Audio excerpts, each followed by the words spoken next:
and welcome to Frank's School. 134th day, 5th year, first video. I'm dealing with the second prequel to a description of an itinerary of Portugal and the Alps, and I'm in Peru. I saved Yungay and Huascaran for a separate video. I say QV. You could look these up online, and it might be worth it. Yungay is, or was, a little village. And Huascaran is, I think, the highest mountain in Peru. It's one of the highest. I think it's the highest mountain in Peru, and it's perched right above Yungay. And I'm going to give a postlude.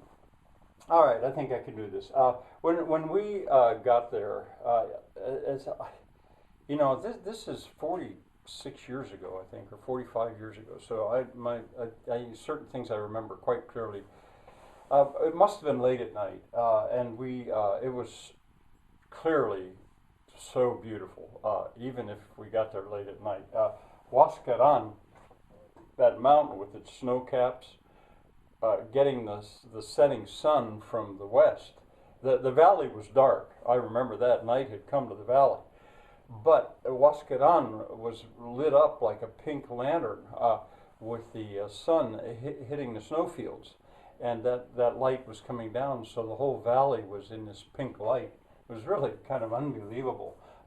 And we decided at a certain point, as we should stop and take a day. That we should not just keep charging on, because this was a marathon trip. I mean, from, as I described earlier, it was huge, all of this huge loop across South America and back. But here we should stop because it was just that beautiful. It was cold. Boy, it was cold. As a matter of fact, when I was in Peru, I think that was a new kind of cold. I'd never felt quite like that. It was maybe only in the 50s, but there was no way the only way to get warm was to have a cup of tea. And then for a while, you could be warmed up for a little bit, up in the mountains. The hotel, oh, come on, cats. I think I'll just ignore that for a while, but you'll probably hear a cat fight. It was a hotel, but it was a local Peruvian hotel, and the idea of taking a shower, when you're already so cold and the only water available was ice water, it was cold. Anyway, we stayed a day. It was just that beautiful, and we took a taxi the next morning. You could pay for a certain amount of money, and the taxi would drive up the side of the valley. This would be the east side of the valley, up to where there was a lake right below Huascaran. So you saw the lake, and up there was Huascaran, but you were already halfway up the mountain. And we did that, oh man, I hate to stop because of this. I'm going to make a pause because I don't know where that's going to go. Hey.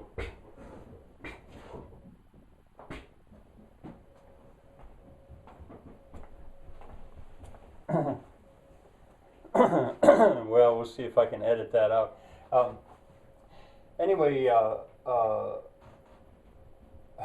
hope I can. I'm not much of a film editor. Anyway,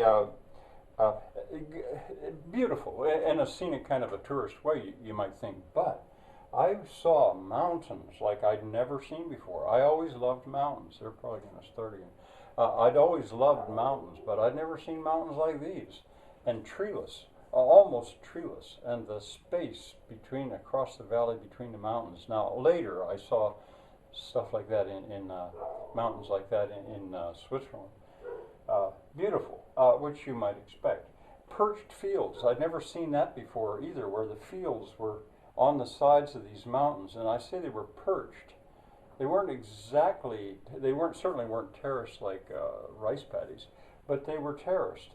And they were all different colors, because down there it simply never rains. That valley is in a rain shadow. It depends on its water from the mountains, irrigation, which is one of the reasons that ancient civilization further down existed, because of the need for irrigation. the hydraulic theory of civilization, which I described, it occurred there. Anyway, since there was not really a clear growing season, everything was like a patchwork quilt as the crops were in different stages of development. So, all right, so beautiful in many ways. Anyway, when we came back down, we walked through the plaza. Wasn't too far from, I say hotel, but it wasn't really much of a hotel. But and there were these palm trees, a church, of course, in the plaza, and these palm trees that I remember quite well. And then we came back. Then I decided, or we decided, that we should walk up that road that the taxi had gone, to have a look once again when we weren't in a car at the beautiful scenery. Then we turned off to the left where there was a little stream coming down, I guess you'd call it a gully, and there was a path going up there. So we left the road and we started up there, and here this little dog came running down to us and then ran away, barked a couple times and ran away. Next thing you knew, a little girl came down with the dog. This girl was maybe 8 years old or so maybe, and she kind of looked at us wide-eyed with the little dog and then ran away. Next, the two of them came with their mom, and they came down. And the mom, I don't know if she spoke Spanish, but it was Quechua, but it was very pleasant. I think we'd stopped to have some kind of a little lunch and maybe shared the lunch with them. I don't remember all the details. I just remember that it was so pleasant. And that's where I saw my first bis, where the water coming down went sideways, tumbling still, tumbling, but not tumbling down, tumbling sideways, where they were diverting it to the fields. The first time I ever really saw a bis. In Peru, they would be called acequias. There's various names for these. I'd never seen that before. Anyway, this was like Shangri-la. It was like we had found Shangri-la. It was so cold, but the beauty was just incredible. And you know, it just sort of fit with that whole thing of the valley up in Nepal in the mountains, at the perfection of beauty. So, and then anyway, the next day we then went on, and I'll tell you more about that. Now, the postlude. 10 months later, back in Brazil, it was probably June 1st, 1970. On the cover of a newspaper, I think it was Jornal do Comércio, I think it was, right on the front of the newspaper was a photograph of Yungay, this little village of Yungay. But all you could see was maybe the steeple, I don't know if the steeple of the church maybe, but the tops of about 6 palm trees, the tops. That's all you could see. It was taken from a helicopter.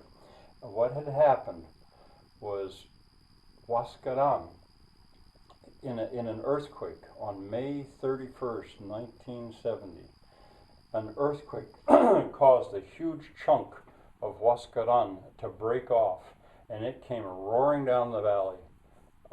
I don't know, I don't remember the speeds, but we're talking 100 miles an hour, 200 miles an hour, roaring down the valley as it fell off that mountainside, and it went right over that town, buried it.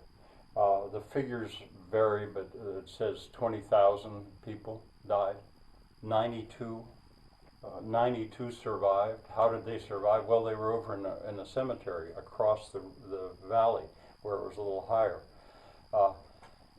Gone, that paradise that we had seen. And now looking back, I think of the Shakespearean quote from A Midsummer Night's Dream, how quick bright things come to confusion. Formative days. That left a mark on me. The day that I was there, and the knowing that was all buried and destroyed, that vision of beauty, it was a formative day in many ways. At one point, I think I wrote that if people ask me why I dig ditches, because I've dug almost miles of ditches, why I do it, and really they're business, why do I do that? Sometimes I just say, in memoriam of a little Quechua girl and the world, and her world. All right, bye for now.